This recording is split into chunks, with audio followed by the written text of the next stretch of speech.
1. This story begins with one simple question. A question that shifts the entire atmosphere of the courtroom. Did you know anyone was going to kill Kirby that night? And the answer? A cold, steady, no, I did not. From that moment, the battle between truth and deception begins. You did not know anyone was going to kill Kirby that night. No, I did not. 2. Hold up. This is where the tone is set. The defendant claims innocence, but the audience already knows a murder happened. That tension, that gap between claim and reality is what pulls viewers straight into the case. Yet you were arrested a year later and charged with his murder, right? Correct. I want to talk a little bit about Kirby. I know it's not fair because I know a lot of bad things have been said about him after his death, right? Mm-hmm. And you understand this is a murder trial and we have to get every detail out, right? Correct. 3. When the attorney humanizes Kirby, it's not just storytelling, it's strategy. He's bringing emotion back into the room. This isn't just about timelines and evidence. It's about love, conflict, and the fragile motives that come from real relationships. So you guys met early 2020, moved in about the summertime of 2020? Correct. You're in love? Yes. And that's what I get from your testimony is you guys certainly had ups and downs. You had fights, all of that, right? Correct. At the end of the day, you loved Kirby. Correct. The day he was killed, you loved Kirby. Correct. And I like how you put it when you were giving that statement to Tammy Hall. You kind of described it as there being a Kirby number 1 and a Kirby number 2, right? Correct. And the Kirby number 1 was the one you fell in love with, right? Yes. That was the one who was caring, who was fun, who was into music, who loved his son and y'all's daughter, right? Correct. And then you also talked about the Kirby number 2, and sometimes Kirby number 2 would come out, right? Right. And that would be the one who could be 4. Kirby number 1 and Kirby number 2. That's psychological insight right there. Courts pay attention to this duality. It shows the relationship wasn't simple. It was layered, emotional, and at times unpredictable. emotionally abusive sometimes, right? Yes. Sometimes he could ignore your texts and calls for days, right? Correct. You wouldn't know when he was coming home, what he was doing, or who he was with, right? Correct. I think there's conversations both-sided where both of you are accusing each other of being, he's accusing you of being with other men, you're accusing him of being with other women, things, jealousy type of things, right? Correct. And I have to ask, but on at least a few occasions, you would walk out of the house with black eye or a busted lip or something like that, right? Yes. That wasn't like an everyday thing, right? No. I mean, that was like a few times in your relationship you would experience the lowest of lows, you and Kirby, right? Correct. And it was it one-sided where you're always the victim, or is it kind of both of you? And I don't mean the physical abuse, but I mean the going back and forth, the fighting. I mean, it isn't like Kirby's mean and you were the perfect girlfriend or mother, right? No, I'm not I'm human. There was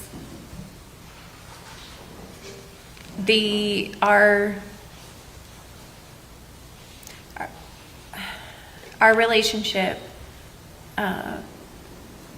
changed throughout the course of our relationship, and initially I was much more 5. Talk of jealousy, breakups, black eyes, walking out.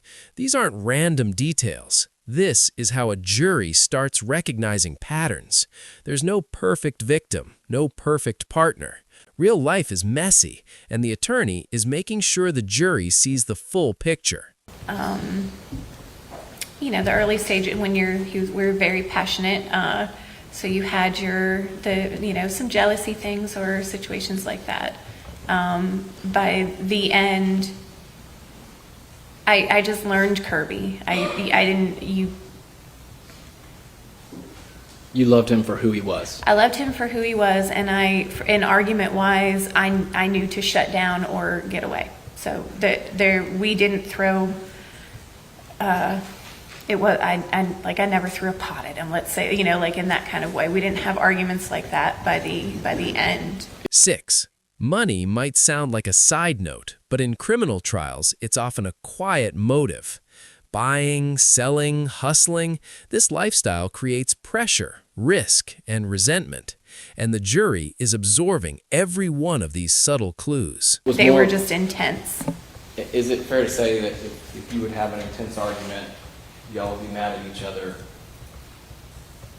instead of having this big blow up, it would more be like you needed a lot of time apart, you weren't texting each other, or it was one-sided and one of you was ignoring the other. Is that fair to say? Yes, sure.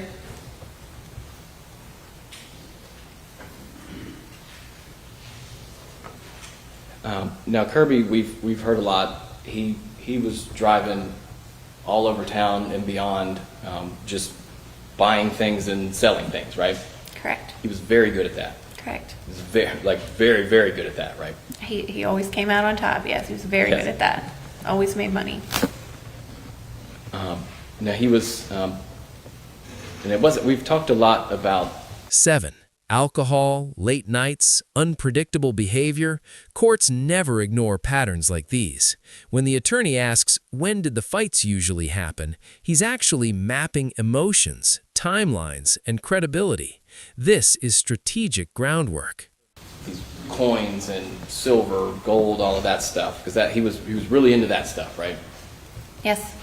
But it wasn't just that. I mean, he was into just about anything, right? I mean, like furniture, cars, anything that could Kirby be bought. could make money off. There was anything like that. He was very good at that.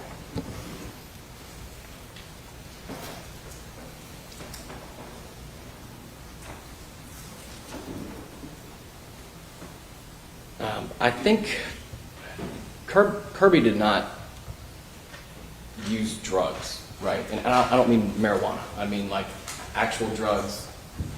And I don't mean in the past. I mean from the time you were with him, was he ever on any like hard drugs, like meth or pills or anything like that? I never saw Kirby take drugs while I was with him, no.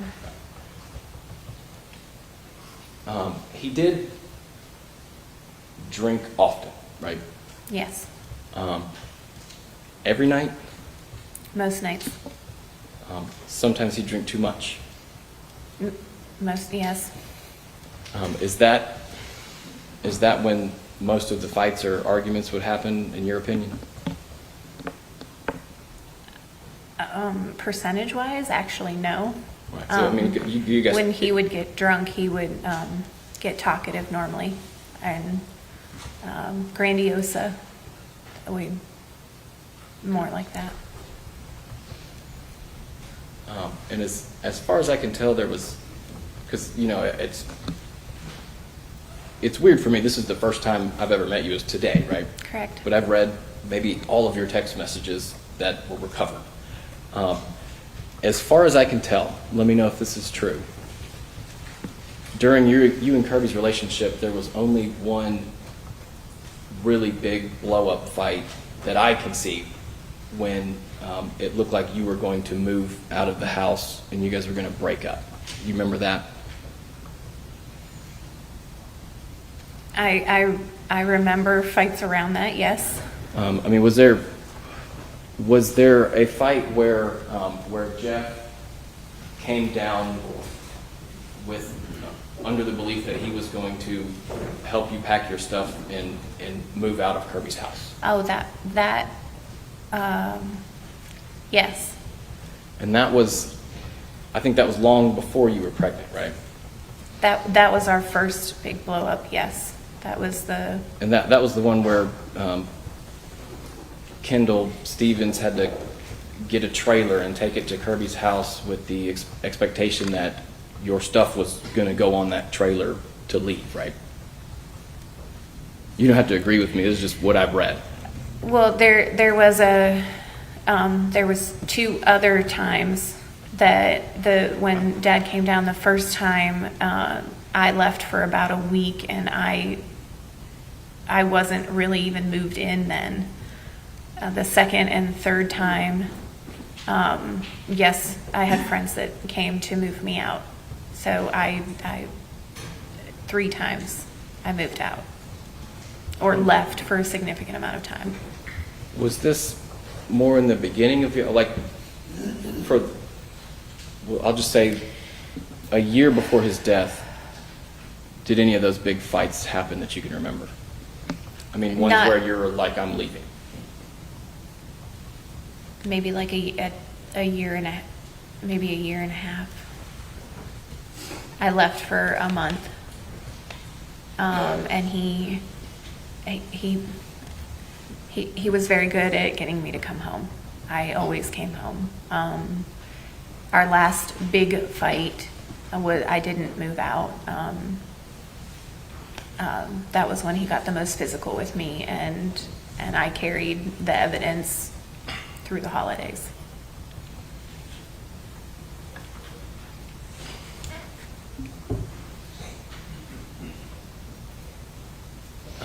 Let's talk a little bit more about Kirby's dealings. I think right before his death, he had bought some diamonds from somebody in Memphis that turned out to be fake, right? Right. And I think he paid like several $1,000s for those diamonds. Correct. 8. And as each layer of testimony unfolds, one thing becomes clear.